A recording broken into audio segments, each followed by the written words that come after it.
अस्सलाम वालेकुम दोस्तों, मेरा नाम है अली और रमेश की तरह मौजूद है और आप देख रहे हैं जिस वक्त क्रिकेट अवर अली शो को किससे देखना तो दूसरे आप लोग से बात करने जा रहे हैं। बात करेंगे जी आज आपके साथ टॉप क्रिकेट न्यूज का सेगमेंट है जो आप लोग से शेयर करेंगे। नंबर 1 पे आप लोग से बात करने जा रहे हैं जो हमारे पास अपडेट आ रही है वो अपडेट जी हमारे पास आ रही है स्टेडियम्स को लेकर के। स्टेडियम्स के हवाले से आज जो है खुद जो है वीडियो जारी की गई है पाकिस्तान क्रिकेट बोर्ड की जानिब से।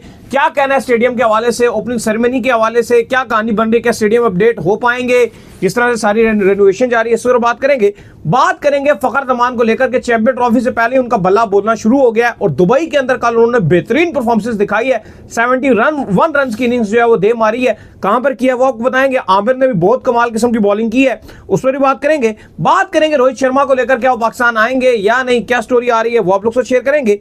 इनक्लोजर्स के जो नाम है वो चेंज हो रहे हैं, जरा इसके ऊपर बात करेंगे। पाकिस्तान टीम जो प्रैक्टिस कर रही है भाई, वेस्ट इंडीज के अगेंस्ट पाकिस्तान का मैच है 25 से शुरू होने, इस पर बात करेंगे।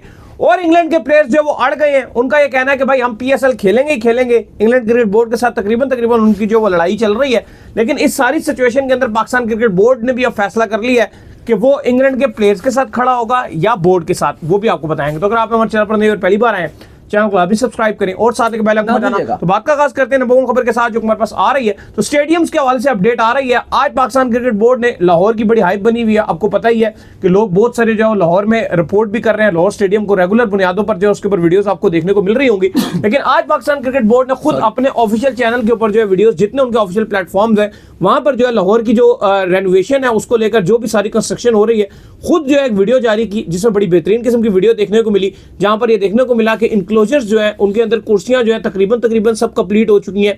रंग बड़ा जबरदस्त जो है ग्रीन व्हाइट, जैसे हमने आपको पिंडी स्टेडियम में दिखाया था उस तरह का रंग किया जा रहा है। एक जो एलईडी स्क्रीन है वो भी इंस्टॉल कर दी गई है, लाइट्स जो है वो भी लगा दी गई हैं। तो काफी हद तक जो काम है वो फाइनल फेज में दाखिल है। दाऊद साहब देखिए बिल्कुल लगभग 90% काम तो कंप्लीट नजर आ रहा है। जो सबसे लेटेस्ट अपडेट है आज की वो दो चीजें हैं। पहली ये कि जो एलईडी लाइट्स थी वो लगा दी गई और बड़ा मुश्किल काम था, क्योंकि मैंने वो प्रोसीजर देख रहा था जिस तरह से लेबर्स जितनी थी वो जितनी हाइटेड थी और लेबर्स के पास लिफ्ट मौजूद नहीं थी, वो सीढ़ियों के थ्रू जा रहे थे। 20-30 मिनट लगता था एक लेबर को ऊपर जाने के लिए और उसके बाद बार बार आना जाना भी नामुमकिन था। तो उनको खाना शाना भी जो देना होता था, पानी खाना, वो लिफ्ट के वो छोटा सा जो लिफ्ट टाइप बना होता है उसके थ्रू वो उनको पहुंचा रहे थे। तो हर टावर पे जो है वो 10-10, 11-11 जो लेबर्स थी, जो इलेक्ट्रीशियन थे वो वहां पे मौजूद थे। बड़ा मुश्किल काम था और आप कह सकते हो कि एक ऐसी ड्यूटी होती है जिसपे कोई खास शुक्रिया भी नहीं किया जाता, बस चंद पैसे दिए जाते हैं, लेकिन बड़ी टफ किस्म की ये ड्यूटी थी। लेकिन सैल्यूट उनको किया जाता है कि उन सब ने ये काम कंप्लीट कर लिया। और एलईडी लाइट्स अब जितने टावर से इंस्टॉल हो गई है, कहा जाता है कि सिडनी का जिस तरह से स्टेडियम है उस तरह के आपको लाइट्स देखने को मिलेंगी। लेकिन इंपॉर्टेंट यह कि आपको पता है इससे पहले जब जो फ्लड लाइट्स थी वो जब अगर आप ऑन करो तो 20 मिनट लगते थे ऑन ऑफ होने में, यानी कि अगर आपने लाइट्स ऑन की तो 20 पूरे मिनट लगेंगे, आहिस्ता आहिस्ता आहिस्ता आहिस्ता वो ऑन होंगी। लेकिन अब जैसे आपकी घर की लाइट होती है 1 बटन पे ऑन और 1 बटन पे ऑफ, तो आज बाकायदा तौर पर उसकी टेस्टिंग की गई और टेस्टिंग जो है उसकी जारी है, क्योंकि आपको पता है एक बड़ा इवेंट है, बीच में कोई अगर मसला हो जाए तो वो बड़ा एक बदनामी वाली बात बनती है। तो इसलिए लगातार अभी उसकी टेस्टिंग जो है वो आज से शुरू कर दी गई है। लाइट्स इंस्टॉल हो चुकी हैं, एलईडी लाइट्स बड़ी शानदार है और इतनी हाई वोल्टेज लाइट्स हैं कि ऐसा लगेगा कि आप रात को जब मैच हो रहा होगा और खिलाड़ी खेल रहे होंगे ऐसा लगेगा मानो दिन हो रहा है। इतनी हाई लाइट्स है, यानी कि आपने इतनी कभी भी पाकिस्तान के स्टेडियम में लाइट्स नहीं देखी होंगी, इतना रोशन हो जाएगा स्टेडियम। दूसरा, फिर आपको बताया था हमने कि ओपनिंग सेरेमनी होगी तो वहां पर जो लेजर लाइट शो है वो आपको कहा था कि वो होगा और वो सिर्फ कदाफी स्टेडियम लाहौर में जो है वो होगा और वहां पे जो भी मिड मैच इनिंग खत्म होगी तो उसके दरमियान बाद होगा। तो आज उसकी भी टेस्टिंग की गई, फुल तो कंप्लीट नहीं हुआ लेकिन आधा जो आपका लेजर शो है उसकी लाइट्स इंस्टॉल हुई और हमने देखा कि आज टेस्टिंग की गई, उसकी भी हाफ वो तकरीबन हो गया जो शो करवाना है, तो उसके लिए भी लाइट्स आज इंस्टॉल की गई और आज उसकी भी टेस्टिंग की गई, वो भी कामयाब हुई है। फिर अगर आप कंस्ट्रक्शन की बात करते हो तो अभी भी बिल्डिंग का जो काम है कुछ वो काफी रहता है, थोड़ा बहुत अगर आप देखते हो तो जो कुर्सियों का कलरिंग है वो भी कुछ रहती हैं, लेकिन काफी हद तक काम कंप्लीट नजर आ रहा है। कहा यह भी जा रहा है कि जो ट्राई नेशन सीरीज है जब आपकी वो हो भी रही होगी तो बिल्डिंग के अंदर तब भी जो है वो काम जारी होगा। देखिए बिल्डिंग का मसला क्या है, जब आपने ग्राउंड का काम करना था ना, ये तो हो भी सकता है, सही बात है, वो तेजी में भी हो जाएगा, कुर्सियां इंस्टॉल करनी है, एलईडी लगानी है। बिल्डिंग के अंदर छोटी छोटी चीजें होती हैं, प्लास्टर, सूखना, रंग होना, आपको पूरा उसके अंदर जो है वायरिंग करना, बड़ी चीजें जो है बिल्डिंग के अंदर होती हैं। तो वो छोटी छोटी चीजें कहा जा रहा है कि इवन ट्राई नेशन सीरीज के दौरान भी वो काम जो है बिल्डिंग के अंदर जारी रहेगा। बाकी ओवरऑल जो काम है तकरीबन जो है 90% कंप्लीट दिख रहा है। तो ये एक हफ्ता बाकी है, देखते हैं कि एक हफ्ते में क्या होता है। अलबत्ता चैलेंजिंग एक सिचुएशन से जो है इस वक्त पाकिस्तान क्रिकेट बोर्ड जो है गुजर रहा है, एक बहुत बड़ा चैलेंज उन्होंने एक्सेप्ट किया। तो देखते हैं वो उसको कंप्लीट हो पाता है या नहीं हो पाता। लाहौर का तो यही है कि अभी काम अभी सबसे ज्यादा क्योंकि जो रहता है वो लाहौर का रहता है, क्योंकि जो मेन जो ड्रेसिंग रूम वाली है और जो मेन वीवीआईपी जो गैलरी वाली बिल्डिंग है वो अभी भी उसमें भी काम ऐसा नहीं है कि वो कंप्लीट होकर उसमें काम अभी रहता है। अभी भी अगर आप वो जारी रहेगा, लेबर वगैरह है, फिर अभी थोड़ा सा आप अंदर भी ग्राउंड के जो फील्ड है उधर भी थोड़ा काम होगा, थोड़ा ग्रास वगैरह का भी काम होगा, तो थोड़ा बहुत काम अभी रहता है, ऐसा नहीं है। लेकिन दिन रात क्योंकि लगे हुए हैं और उम्मीद की जा रही है, क्योंकि देखो हैंड ओवर कर देना 4 तारीख को तो आपकी टीम्स ने आप पहुंच जाना है। साउथ अफ्रीका और न्यूजीलैंड ने 4 तारीख को लाहौर में होने और 5 तारीख को आराम करने के बाद 6 तारीख को ऑफिशियली पहला प्रैक्टिस सेशन है। पाकिस्तान, न्यूजीलैंड और साउथ अफ्रीका तीनों की शेड्यूल की जाएगी प्रैक्टिस, डिफरेंट टाइम्स पे 2-2 घंटे तीनों टीम्स को दिए जाएंगे। तो जो आपका 6 और 7 तारीख है वो तो आपकी टीम्स को हैंड ओवर कर दिया जाएगा, जहां पे आपने स्पॉन्सर्स के इश्तिहार लगा देने हैं, जो ट्राई नेशन सीरीज होगी, प्लस वहां पर आपकी तैयारी होगी। तो बाहर का काम भी काफी हद तक जारी है, दिन रात लेबर लगी हुई है, नहीं कि खाली इनसाइड स्टेडियम, जो बाहर के डोर्स हैं वहां भी काम किया जा रहा है। बाकी जो कराची की अगर आप बात करते हो, देखो कराची का तो आपको पहले भी बताया था हमने भी कि ये 2 फेज में काम किया जाएगा। एक फेज तो क्योंकि टाइम बहुत कम था चैंपियंस ट्रॉफी में, तो उन्होंने कहा था कि जो मेन काम है, ज्यादा वाला काम, वो हम काम करेंगे चैंपियंस ट्रॉफी के बाद। तो अभी जुगाड़ी काम जिसे बोलते हैं ना, और टाइम भी इतना ही था कि जुगाड़ी आप लगा सकते हो, तो अभी कहा गया था कि जुगाड़ी काम करेंगे, एक बिल्डिंग का काम खाली कर लेंगे, जो बाकी इंक्लोयर है उन सबको जो हम गिरा के जब नए सिरे से बनाएंगे, वो जो लोग कहते हैं ना कि व्यू बहुत अच्छा नहीं आता कराची वाला, अभी गुजारा व्यू में बेहतरी जरूर आई है, लेकिन जो बेस्ट व्यू आपको मिलेगा वो चैंपियंस ट्रॉफी के बाद सारे इंक्लोयर गिराए जाएंगे और फिर उनको मरम्मत की जाएगी। लेकिन जो अभी तक काम करना था ना, जो चैंपियंस ट्रॉफी तक का काम करना था, वो लगभग 96 या 97% आज आप देखो तो कंप्लीट है। ग्रिल्स भी लगा दिए गए हैं, जो चेयर्स थी वो भी व्यू बड़ा अच्छा आ रहा है। अलबत्ता जो इंतखाब आलम इंक्लोयर है वो थोड़ा सा रह गया है, जो खंदूकें बनाई है ना, खंदूकें जो पूरी खंदूक बोलते हैं ना, उसको लाहौर में बनाई, कराची की मैं बात। अच्छा, आप कराची की बात करें, मैं लाहौर का बता रहा हूँ कि व्यू बड़ा अच्छा आ रहा है बेसिकली, जो बैठ के देखेंगे उनको बड़ा मजा आएगा। कराची में लेकिन स्टिल ग्रिल्स ही रहेंगी, कराची में ग्रिल्स ही लगाई हैं वहां पे। कराची का बहुत ज्यादा काम भी नहीं था, लाहौर का आपको पता है कि वो बहुत ज्यादा काम किया नहीं ज्यादा, या बोले काम वही ज्यादा काम। अगर आप शुक्र करें आपका एक स्टेडियम में जो है काम बोला सारे तोड़ के बैठ देते, तो फिर क्या यहाँ रेस कोर्स में मैच कराते। बाकी जो काम है ना कराची का, जो ज्यादा काम है वो चैंपियंस ट्रॉफी के बाद में होगा। लेकिन फिलहाल जो चैंपियंस ट्रॉफी के लिए रेडी करना है कराची को, वो ऑलमोस्ट 97% आपको बताया कि वो रेडी है। अब सिर्फ वो थोड़ा सा ही काम रह चुका है, बाकी सारा काम जो करना था बिल्डिंग का वो भी काम लगभग कंप्लीट है। जो चेयर्स हैं वो भी इंस्टॉल कर दी गई हैं, जो ग्रिल्स लगानी थी नई वो भी लगा दी गई हैं। काफी हद तक व्यू को बेहतर करने की कोशिश की गई है। बिल्कुल अब जो पहले जैसा व्यू था ना, जो पहले नेशनल स्टेडियम गए हो, उनको व्यू में काफी हद तक बेहतरी लगेगी। लेकिन जो एक्सीलेंट व्यू जिसको बोलते हैं ना कराची का, वो अभी भी उस पर टाइम लगेगा। वो कहा गया कि चैंपियंस ट्रॉफी के बाद जो है वो बिल्कुल इंक्लोजर गिराए जाएंगे, फिर बनाए जाएंगे, तो फिर आपको एक्सीलेंट लाहौर जैसा व्यू या जैसा पिंडी में आपको व्यू नजर आता है वो। चलो पहले एग्जांपल सेट होगी ना लाहौर से आपको पता चल जाएगा कि कितनी जो है वो क्वालिटी मौजूद है और क्या, और उसके मुताबिक बाकी भी कर लेंगे। और अगर लाहौर का वो जो खंदक बनाई गई और अगर वो एक्सपेरिमेंट कामयाब रहा, तो कराची में भी ग्रिल हटा दी जाएंगी, बिल्कुल, और फिर कराची में भी वो खंदक की बनाई जाएंगी, ये भी कहा गया है। इसके बाद जो अपडेट आ रही है वो आ रही है फखर के हवाले से। फखर और मोहम्मद आमिर को लेकर जो अपडेट आ रही है कि फखर जमान ने कल बड़ी कमाल किस्म की बैटिंग की है। 71 रन जो है 35 बॉलों पर जो है मार दिया। दुबई के अंदर ही पाकिस्तान इंडिया का जो है मैच खेला जाना है, जिस पर जो है फैंस कह रहे हैं भाई फखर जो है दमादम मस्त कलंदर करने के लिए जो है तैयार है, जिस तरह से उनकी परफॉर्मेंस आई है। मोहम्मद आमिर ने बॉल से बड़ा जादू जगाए रखा, लेकिन चूंकि मोहम्मद आमिर जो है रिटायर्ड हो चुके हैं, लेकिन परफॉर्मेंस अच्छी रही है उनकी। लेकिन शारजा और डेजर्ट वाइपर्स का मैच था, लेकिन वहां पे फखर जमान हाईलाइटेड हो गए, क्योंकि चैंपियंस ट्रॉफी का वहीं पर मैच खेला जाना है, पाकिस्तान वर्सेस इंडिया का। और फखर जमान ने का बल्ला रन्स नहीं आग उगला। 91 रन्स पर पहले तो शारजा की टीम को आउट क्लास कर दिया, जिसमें मोहम्मद आमिर की शानदार गेंदबाजी थी। उन्होंने 3.1 गेंद में 4 खिलाड़ी आउट कर डाले, और सबसे ज्यादा जो उनकी कमाल बॉलिंग थी, उन्होंने पावर प्ले में 15 रन्स में ही आधी टीम को पवेलियन भेज दिया था। 4 खिलाड़ी उन्होंने आउट कर दिए थे और 30 रन पे 5 हो गए थे। लेकिन 15 पे जब 4 टीम आउट हो गई, 4 खिलाड़ी आउट हो गए 15 पे, तो दोबारा नहीं उठ सकी, जिसमें से 3 विकेट्स मोहम्मद आमिर की थी, 4 में से 3 उनकी थी, और उसके बाद टीम बिल्कुल ही आउट क्लास हो गई। तो टोटल मोहम्मद आमिर ने 4 विकेट जरूर लिए, लेकिन जैसे इन्होंने कहा कि मोहम्मद आमिर की अब फायदा नहीं है क्योंकि वो रिटायर्ड है, तो उनके लिए खाली एक लीग परफॉर्मेंस ही कंसीडर की जाएगी। लेकिन दूसरी तरफ फखर जमान ने तो भाई कमाल करके दिखा दिया, क्योंकि जब 91 रन बोर्ड पे लगे तो 92 का सिर्फ टारगेट था, और ये शारजा ने 20वें ओवर तक रन बनाए हैं, ऑलमोस्ट 19.1 बॉल खेली थी।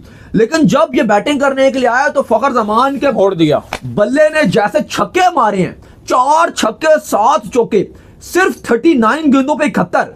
उनके साथी ओपनर का नाम था एलेक्स हेल्स, जिन्होंने 21 गेंदों पे 23 रन बनाए थे।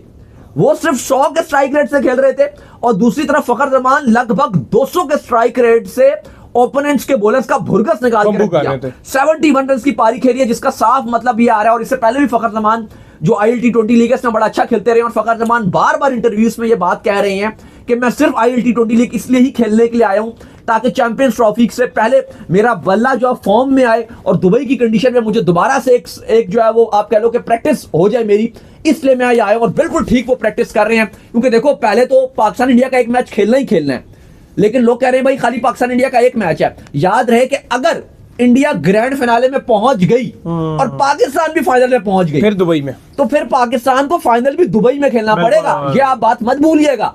तो उस लिहाज से आपको तैयार होना चाहिए फाइनल के लिए। तो फखर जमान ऐसा लग रहा है, लास्ट में हमने बात की थी कि पॉसिबल है कि फखर जमान के साथ बाबर आजम ओपनिंग करेंगे, तो ऐसा लग रहा है कि फखर जमान ठीक चैंपियंस ट्रॉफी से पहले वो जो ट्रेडिशनल, वो जो विंटेज फखर जमान थे 2017 के, वो बिल्कुल आपको तैयार नजर आ रहे हैं, जिस तरह से उन्होंने कल बैटिंग किया और पूरी ILT20 लीग्स में बॉलर्स का भुरगस निकाल रहे हैं।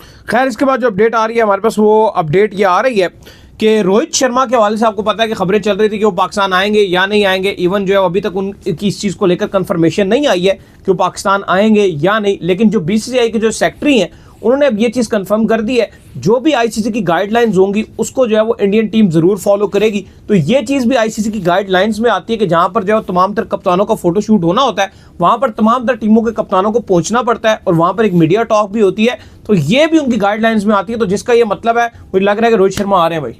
देखिए उन्होंने अभी जो साइका है उनके क्लैरिफाई नहीं किया, BCCI सेक्रेटरी हैं, क्रिक इन्फो से वो बात कर रहे थे, उनके एक नुमाइंदे थे, उन्होंने उनसे सवाल किया क्या कि जो ओपनिंग सेरेमनी पॉसिबल आ रहा है कि शायद वो कराची में करवाई जाएगी, 16-17 की 2 तारीखें हैं।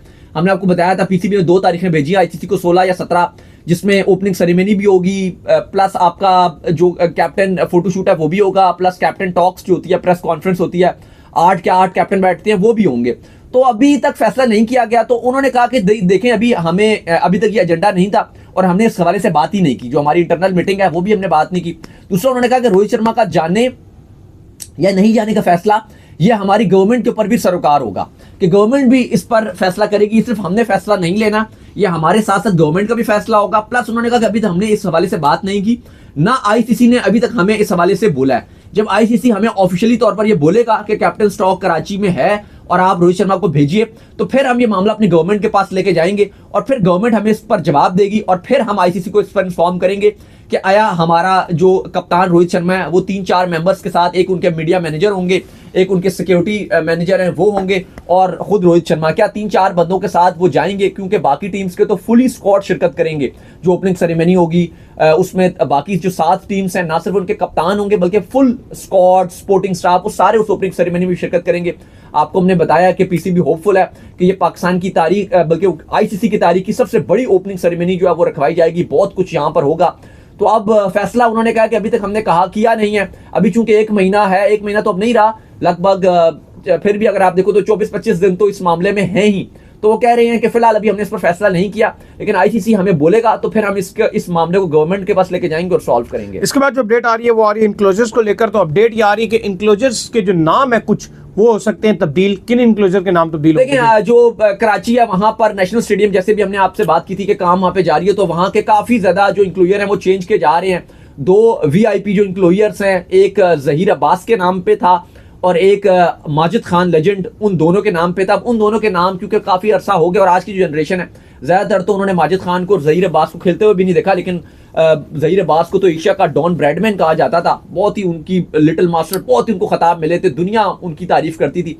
लेकिन जाहिर है अब जो मॉडर्न डे के क्रिकेटर रहे हैं, रिटायर्ड हो गए हैं, तो फैसला किया गया है कि 2 साबिक कप्तान, एक शाहिद खान आफरीदी और एक यूनस खान, उन दोनों को जो है वो नाम के इंक्लूजर रखे जाएंगे। माजिद खान और जहीर अब्बास की जगह इन दो के रखे जाएंगे। खैर दोनों ही माजिद खान और जहीर अब्बास बड़े नाम थे, लेकिन फिलहाल अब दोनों को रिप्लेस करने जा रहे हैं शाहिद आफरीदी और यूनुस खान, प्लस बाकी भी बहुत सारे इंक्लोयर्स हैं, 3-4 इंक्लोयर हैं, उनके नाम कुछ के इधर उधर किए जा रहे हैं और एक आध का नाम और भी हटाया जा रहा है। तो ये कुछ इंक्लोयर्स में तब्दीली की जा रही है कराची में। बिल्कुल। इसके बाद जो अपडेट आ रही है जी वो आ रही है इंग्लैंड के हवाले से। तो इंग्लैंड के प्लेयर्स जो है वो पीएसएल को खेलने के लिए बड़ी ख्वाहिश जो है वो रखते हैं। इनके अंदर जो जॉनी ब्रिस्टो शामिल हैं, बेन डकेट शामिल हैं, आदिल रशीद शामिल हैं। इवन यहाँ तक हुआ कि जब इंग्लैंड क्रिकेट बोर्ड ने ये कहा कि हम आपको जो आईपीएल के अलावा कोई लीग नहीं खेलने देंगे, पीएसएल भी नहीं खेलने देंगे, तो जॉनी ब्रिस्टो ने जो यहाँ तक भी धमकी दे दी कि भाई मैं जो है वो रिटायरमेंट का ऐलान कर दूंगा और मैं फिर भी जाकर जो है पीएसएल खेलूंगा। अब इस सारे मामलात से जो इंग्लैंड क्रिकेट बोर्ड ने जो पाकिस्तान क्रिकेट बोर्ड को भी आगाह कर दिया था और पाकिस्तान क्रिकेट बोर्ड ने जो पीएसएल की कुछ फ्रेंचाइजीज हैं उनको भी आगाह कर दिया था, जिसकी वजह से आपने देखा होगा कि बहुत सारे जो इंग्लैंड के प्लेयर्स हैं उनको पिक नहीं भी किया गया। रीजन ये भी बताई गई है कि इंग्लैंड क्रिकेट बोर्ड ने ये कहा कि हम इनको जो वो एनओसी जारी नहीं करेंगे। और इस तमाम तरह सिचुएशन के अंदर जो पाकिस्तान क्रिकेट बोर्ड है उन्होंने ये बोला है कि हम जो अपना लॉन्ग टर्म रिलेशन है उसको मेंटेन करेंगे इंग्लैंड क्रिकेट बोर्ड के साथ, लिहाजा जो भी इंग्लैंड क्रिकेट बोर्ड की तरफ से पॉलिसी आएगी हम उसको एक्सेप्ट करेंगे। एज कंपेयर प्लेयर को फेवर देने के हम इंग्लैंड क्रिकेट बोर्ड को फेवर देंगे ताकि हमारे लॉन्ग टर्म रिलेशंस कायम रहेंगे। देखिए जिम विंस ने ये कहा था कि मैं रिटायर्ड हो जाऊंगा और ऑलरेडी उन्होंने रेड बॉल का जो कॉन्ट्रैक्ट है वो भी छोड़ दिया था और फिर उसके बाद उनको कहा गया कि अब एनओसी दे भी दिया जाएगा। जॉनी ब्रिस्टो की बड़ी लड़ाई पीएसएल में जॉनी ब्रिस्टो का सीन ये हुआ था कि चूंकि उनकी लड़ाई चल रही थी तो फिर उनका नाम ड्राफ्ट में शामिल ही नहीं किया गया, क्योंकि ड्राफ्ट में नाम उनका शामिल ही नहीं किया बता दिया था ना तमाम फ्रेंचाइजीज को कि एनओसी नहीं देंगे, तो वो उनका नाम ड्राफ्ट में शामिल ही नहीं किया। आदिल राशिद थे, जॉनी ब्रिस्टो थे, इनके नाम आए ही नहीं। बेन डकेट ये भी चाहते थे खेलें। लेकिन अब जो आप ये जो खबर है कि पीसीबी चाहता है कि वो ईसीबी के साथ खड़ा, और देखो उसके 2-3 रीजंस हैं। अभी चैंपियंस ट्रॉफी भी जब हो रही थी तो England and Wales cricket board ने पाकिस्तान के साथ खड़े होने का फैसला किया था। उन्होंने कहा था कि हम पाकिस्तान के साथ खड़े होंगे और चैंपियंस ट्रॉफी में उन्होंने कहा था कि हम बिल्कुल सपोर्ट करेंगे कि पाकिस्तान को होस्ट करना चाहिए, क्योंकि बड़ा जब बातें चल रही थी आपको पता है इंडियन मीडिया में कि चैंपियंस ट्रॉफी पाकिस्तान से चली जाएगी, ये हो जाएगा, वो हो जाएगा, फलाना हो जाएगा, ढमकाना हो जाएगा। तो इवन आईसीसी मीटिंग में भी ये भी खबर है कि वहां भी ईसीबी ने पाकिस्तान को सपोर्ट किया था और बोला था कि पाकिस्तान चूंकि होस्ट है तो पाकिस्तान का राइट है कि पाकिस्तान होस्ट करे, और हम भी पूरी टेस्ट सीरीज खेलने के लिए गए हैं। तो उस मीटिंग में भी जब पीसीबी की तरफ से आपको पता है मोहसिन नकवी थे, आपके साबिक सीईओ थे, तो काफी जो करंट सीईओ है वो भी थे, तो काफी आपको पता है कि चीजें चल रही थी। तो वहां पर ईसीबी ने बहुत साथ निभाया था पाकिस्तान का, तो वो भी वजह है। तो पीसीबी तो नहीं चाहेगा कि 1-2 इंग्लैंड खिलाड़ियों की वजह से जो England and Wales cricket board के साथ इतना अच्छा ताल्लुकात अभी हैं और आगे पीसीबी और भी चाहता है कि फ्यूचर में भी और अच्छे ताल्लुकात रहें, तो वो आप उनके साथ खराब करोगे तो मेरे ख्याल से ये अकलमंदी है। बिल्कुल। तो उम्मीद करते हैं आज का हमारा शो आपको वीडियो को लाइक कीजिए, हमारे चैनल को सब्सक्राइब कीजिए, साथ ही बेल आइकन को बजाइए, एक और काम कर लीजिए और वो ये कर लीजिए इंस्टाग्राम को, और आप जाइए इनको फॉलो कीजिए। बिल्कुल जी, इंस्टाग्राम पे मुझे फॉलो कर लीजिए, वहां पे मैं मौजूद हूं, दाऊद क्रिकेट के नेम से। अगर आपको कोई सवाल हो तो भेजिए और उनको भी फॉलो कीजिए। मुझे फॉलो कीजिए, मैं मौजूद क्रिकेट लवर ऑफिशियल के नाम से, लिंक डिस्क्रिप्शन में मौजूद है, जाइए फॉलो कीजिए। फिर आप सुनते हैं नेक्स्ट वीडियो, तब तक के लिए